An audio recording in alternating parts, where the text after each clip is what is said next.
Ny vaovao iny hatrany dia manana ny heviny ihany koa ny avy eo anivon'ny ministeran'ny serasera mikasika indrindra ny volavolan-dalàna.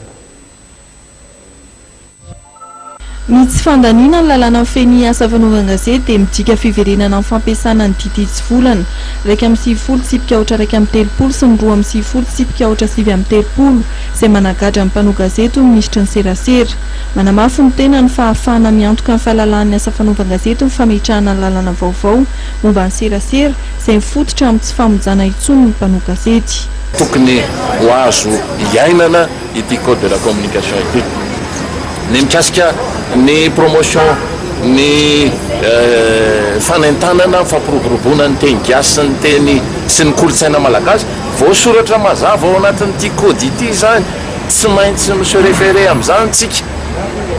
ary everitra fa adivarotra lehibe zany efa tonga ao amin'izany dingan'izany zao ny firenena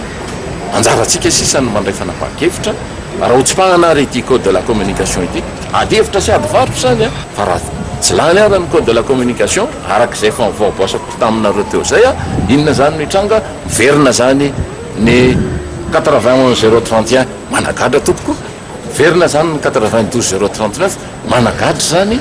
ary ny article 20 ao amin'ny loi spéciale sur la cybercriminalité efa parole donnée zany ho an'ny fanjakana ary ny fanjakana mametraka ny atao hoe normalisation en démocratie eto Madagasikara. Ny ankoatran'izay dia everitro fa tena fifanantonana no zava-dehibe ary efa tafiditra ato anatin'ity lapy ity zany dimy zany amin'izao fotoana izao ity code de la communication ity zany ny immunité ny asa fanaovan-gazety tsy azo gadraina intsony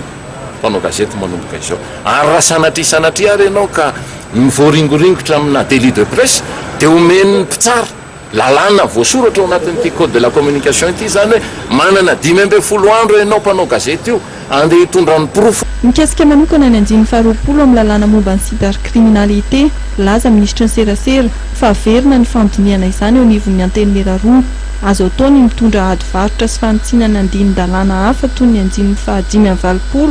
izay tolo-kevitra avy amin'ny Senat ary mampiditra ny tompon'ny trano fanaovan-gazety ho tompona andraikitra raha misy ny fanjikana ny asa fanaovan-gazety.